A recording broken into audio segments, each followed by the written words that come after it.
I was stuck in the intermediate lifter hell, making literally no gains for 2 years straight, right after my newbie gains ran out. There are lots of factors that are involved in a plateau, but the methods of training are most likely the biggest cause of it as an uninformed lifter.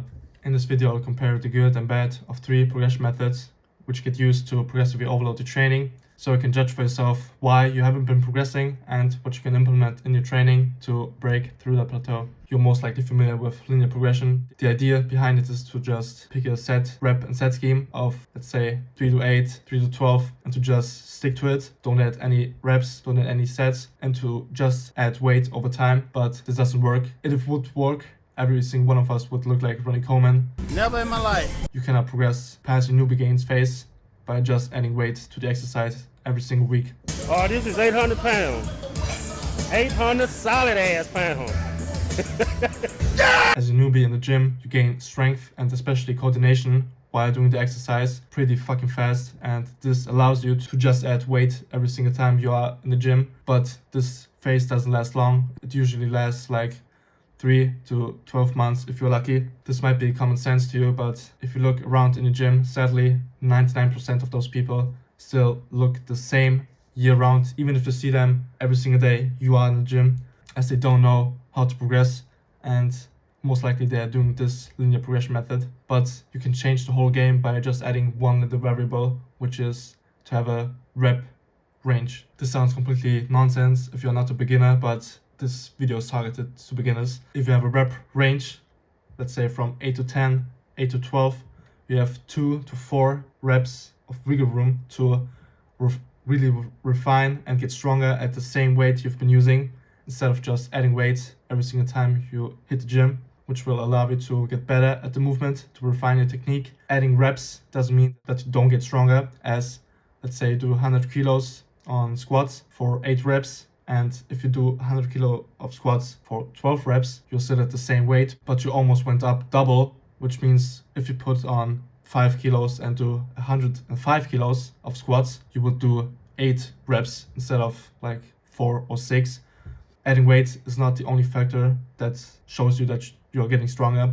Reps are a crucial factor, and the double progression method really hones in on the importance of adding reps, as chasing reps is the main focus of it. Here's an example of how double progression works. Let's say you do 3 sets of 8 to 10. In the first week, you do 100 kilos for 3 sets. The first set, you hit 10 reps, then 9 reps, then 8 reps. In the second week, you still hit 10 reps. Then, because you're getting stronger, you add 1 rep and hit 10 reps again on the second set and 9 reps on the last set. In the third week, you do 10 reps, and 10 reps if you're lucky. Adding a rep might take 1 to 2 weeks, maybe 3 weeks, which is completely normal. Just make sure that you're eating right, that you're sleeping right. Oh, look what he's eating. He's eating 3 hamburgers in one shot.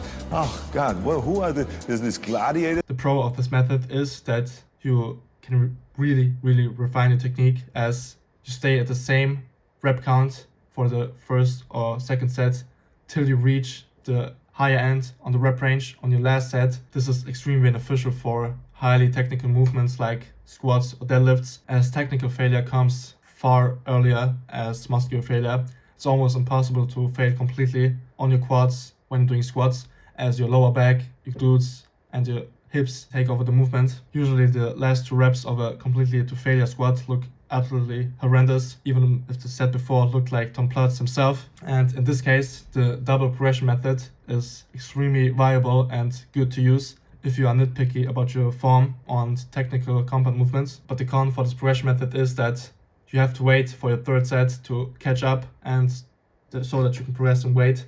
That means that the first and second set are most likely not to failure, which is not always a bad thing on compound movements, as I said, but especially on little movements like bicep curls, you don't really have to look out for your technique that much, and it's not so important to not cheat a little bit or to be a little bit ugly on your last few reps. Let's say you genuinely go to failure at rep 10, and then you start cheating very slightly, just enough to keep the set going. As the last 5 reps on your set before failure are the most important reps that you need to take advantage of. The closer you get to failure, the more size and strength you will gain. You will get much more growth out of 0 reps in reserve than 5 reps in reserve.